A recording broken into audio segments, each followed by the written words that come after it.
Good morning, students. Today we'll discuss about the topic suture and drainage care. It's a very important topic because when you will get the opportunity to work in any surgical wards, this will definitely help you because when the patient undergo any operations, definitely there will be a suture on the incision site, or in case of any uh, incisions where they have to drain the collected blood or pus from that infected area, or from either from the incision site they put some drain or tube like structure.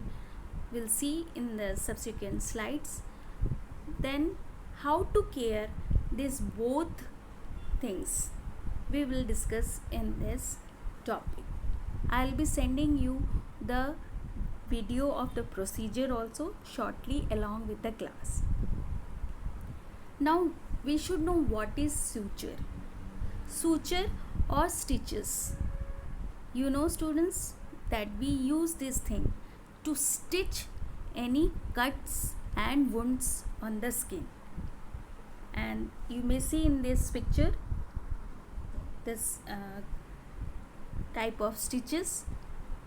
There are two main types of sutures we use is absorbable sutures and non-absorbable sutures. Absorbable sutures ऐसे sutures होते हैं जिसको remove करने की ज़रूरत नहीं पड़ती और वो खुद से डिज़ोल्व हो जाता है. बट नॉन अब्जॉर्बेबल सूचर्स ऐसे सूचर्स होते हैं जिसको आपको सूचर्स रिमूव करना पड़ता है, जैसे 7 days, after 10 days, like that. Now, what care you should give when the patient is having sutures? The thing is that when the patient is having such type of incision, उनको हमेशा proper dressing करके रखना है, bandage लगा के रखना है incision site पे. So that's why it is written 24 to 48 hours. कोई भी सूचर जरूरी नहीं है 48 hours, depends upon the healing of that sutures. Keep your sutures and bandage clean and dry to prevent any sort of infection.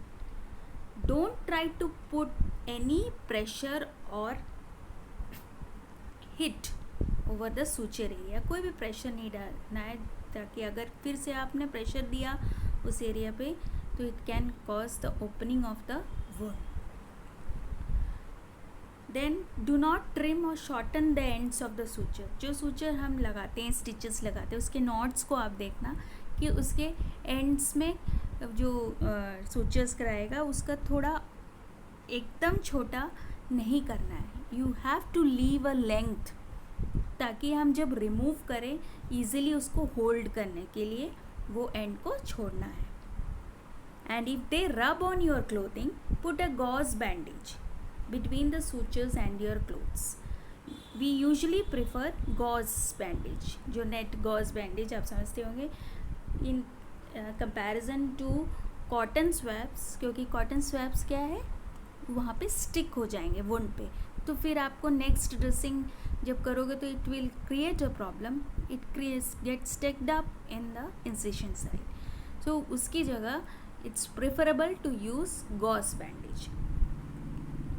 Now, what are the principles we have to follow while doing the suture care as well as the drainage care?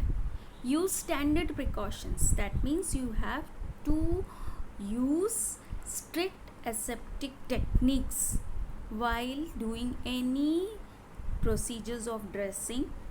So, because it is a sterile procedure, हम incision site पे surgical wound को clean कर रहे हैं, suturing wound को care कर रहे हैं, ड्रेनेज wound को कह रहे हैं, ये सब this needs a sterile method, and that's why we have to follow strict aseptic conditions. Use the swabs or gauze piece to clean the wound from the cleaner area towards the dirtier area. यहाँ पे cleaner area से dirtier area में, because it's a surgical wound. हमेशा जब dressing करते हैं तो incision is the most clean area, so you have to clean that incision side first, then move to the outward side, फिर बाहर की ओर ड्रेस क्लीन करना है। और जब व्हेन इरिगेट करना है वुंड को या सूचर साइड को या ड्रेन साइड के, तो जैसे मैंने बताया आपको, cotton swabs they get stuck, so you can pour warm normal saline over that area to drain off the sticky materials, और इससे हेल्प भी करेगा कंटैमिनेटेड एरियाज, क्लीनेस्ट एरिया से कंटैमिनेटेड एरिया की स्प्रेड नहीं होगा pathogens.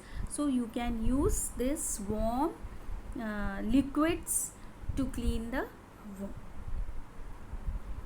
What are the preliminary assessment? क्या क्या चीज़ें आपको एसेस करनी है प्रोसीजर स्टार्ट करने से पहले? You have to check the consciousness and understanding of the patient को अच्छी तरीके से समझा देंगे।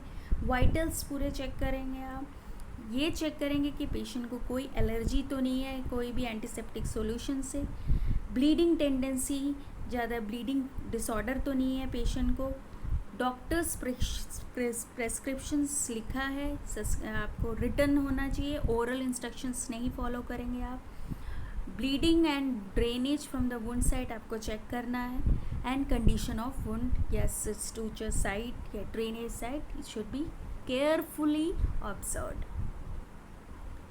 Now we have what things we have to prepare for the patient and the ward before doing the procedure.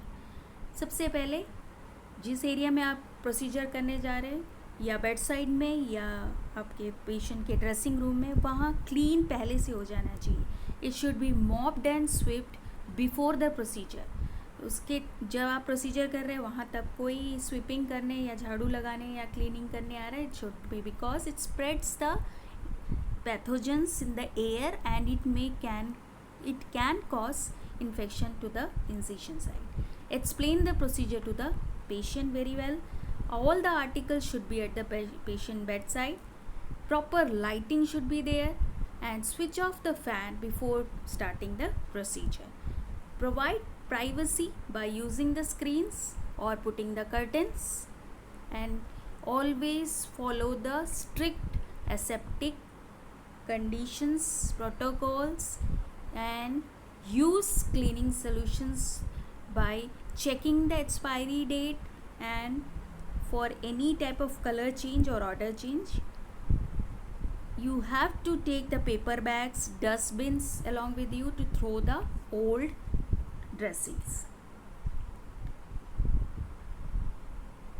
What are the articles required for the sterile dressings?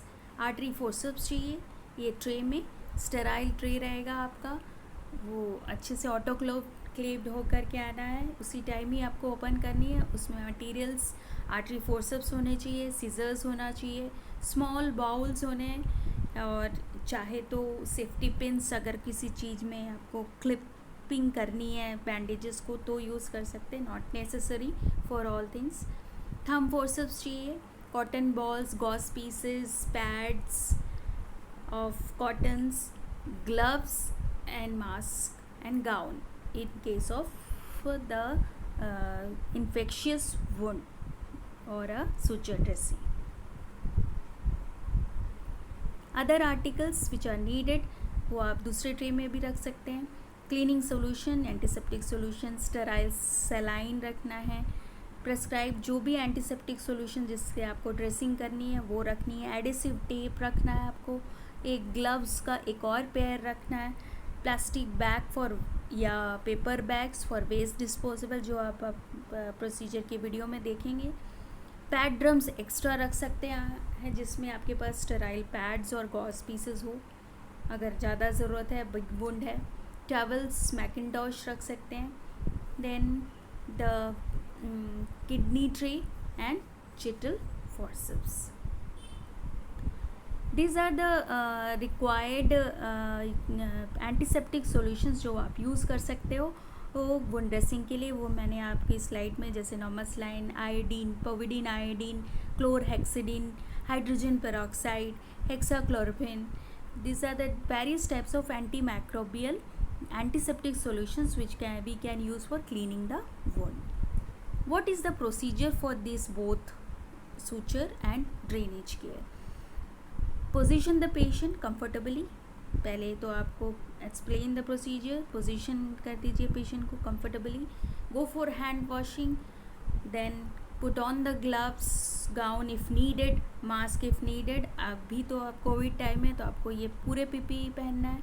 Open the sterile tray, ask your assistant also if he or she is there, then she can open the sterile tray. Otherwise, if you are alone, you can spread the sterile towel around the wound. Then pick up the dissecting forceps, remove the dressing पूरे and put it in the paper bag. उसके बाद discard कर दीजिए old dressing को. फिर उसके बाद आप चेक कर लीजिए कि वुंड में कैसा कंडीशन है. आपको नॉर्मल सलाइन से ड्रेन करना है तो पुराने कुछ स्टिकिंग मटेरियल्स उससे क्लीन कर दीजिए वुंड को. कैसा वुंड है, रेडनेस तो नहीं है, टेम्परेचर इंक्रीज तो नहीं है, पल्स ड्रेनेज तो नहीं, सब नोटिस कर लेंगे आप. उसके बाद असिस्टेंट को फिर से वो ग्लव्स को चेंज करेंगे, नया पेयर ऑफ ग्लव्स पहनेंगे क्योंकि ऑलरेडी इन्फेक्ट हो गया है. Put on new pair of gloves. Ask your assistant to put some cleansing solution in the bowl. फिर उसके बाद क्लीनिंग स्टार्ट करेंगे आप, जैसे आप प्रोसीजर में देखेंगे, फ्रॉम सेंटर टू पेरिफेरी, और स्वैप को डिस्कार्ड करेंगे. उसके बाद क्लीन करने के बाद वुंड को ड्राई कर लेंगे ड्राई स्वैप से. Apply the medication and close the wound by using the gauze pieces और sterile dressing. Then remove the gloves and discard it. उसके बाद आप जा कर के ड्रेसिंग की पूरा जो आपने किया you have to note it in the prescription side, और आपके सीनियर्स को भी आप जाके और प्रेस्क्राइब डॉक्टर्स को भी आप इन्फॉर्म करेंगे कंडीशन ऑफ वुंड के बारे में. ड्रेन है तो भी सेम प्रोसीजर आपको, सूचर है तो भी आपको सेम प्रोसीजर है. आप वीडियोस में भी देख लेंगे. आफ्टर केयर में हम देखेंगे केयर ऑफ पेशेंट्स आर्टिकल्स जो आपने यूज़ किया है उसका रिप्लेसमेंट, पेशेंट को कंफर्टेबल पोजीशन देना, replacement of equipments, discard the disposable items, wash your hands, document the type of dressing, condition of wound, type of drains, patient response. कुछ abnormality तो नहीं है, पेशेंट से बात करनी है आपको, बाद में जाके पूछना भी है आप कंफर्टेबल है कि नहीं, ज़्यादा पेन तो नहीं है ड्रेसिंग में साइट में या इंसिशन साइट में, कोई और दिक्कतें तो नहीं है. You have to ask and report if any there is an abnormality. आपको लग रहा है बहुत ज़्यादा पस ड्रेन है या ब्लीडिंग हो रही है, you have to report it immediately. Suture home care में भी आपको सेम है कि वुंड को क्लीन करके रखना है, उनको सिखा के भेजेंगे जब टाइम ऑफ डिस्चार्ज, और ड्राई करके रखना है पेशेंट को. और मोस्ट प्रोबेबली हम ऑब्जर्वेबल स्टिचेस ही रहते हैं, या अगर स्टिचेस रिमूव कर नॉन ऑब्जर्वेबल है इनको हम 10th डे में या 7th डे में वापस ड्रेसिंग रूम में बुलाते हैं, हॉस्पिटल में रिमूव करते हैं और एंटीसेप्टिक सोल्यूशन और या क्रीम उनको देते हैं और उनको बस सिखा के भेजते हैं कि क्लीनिंग कैसे करनी है, जैसे हमने अभी ड्रेसिंग में किया फ्रॉम सेंटर टू पेरिफेरी, और ड्राई रखने के लिए कहते हैं. नेक्स्ट ड्रेन्स के बारे में मैं कुछ और आपको ऐड करना चाह रही थी. Drain is that what it is inserted, it's a tubing है ना, inserted into the surgical wound, जहाँ पे वुंड है आपका इंसिशन साइट है, और वहाँ जो भी कलेक्टेड फ्लूइड है, हो सकता है वो ब्लड हो या पस हो, उसको ड्रेन करने के लिए हम जो ट्यूबिंग्स यूज़ करते हैं that is a drain. Types of drains है, corrugated drains, rubber tubes, different types है, T tubes, catheters, intercath, paediatric feeding tubes भी यूज़ करते हैं, गॉस विक्स है. ये सब हम डिफरेंट टाइप्स ऑफ ड्रेन्स है जो हम यूज़ करते हैं for drain of the materials. Wound drainage हो सकता है वो क्लियर, क्लिस्टर क्लियर हो, वाटर जैसा ड्रेन हो, या ब्राइट रेड इन कलर है, फ्रेश ब्लीड भी हो सकता है, या पस सीरोसेजेनियस बोलते हैं जिसको पेल वाटरी डिस्चार्ज ड्रेनेज है, प्यूरलेंट डिस्चार्ज है, thick yellow green colour brown drainage भी हो सकता है. ये सब कैरेक्टरिस्टिक्स ऑफ ड्रेन्स है, जो ड्रेनेज है, जो मटेरियल्स वहाँ से निकलेंगे, ये सब हमको नोटिस करना है. And we have to take care of the drainage side as we have discussed before. So that's all about the topic of suture care and drainage. I hope you have understood the topic. Thank you very much, dear students.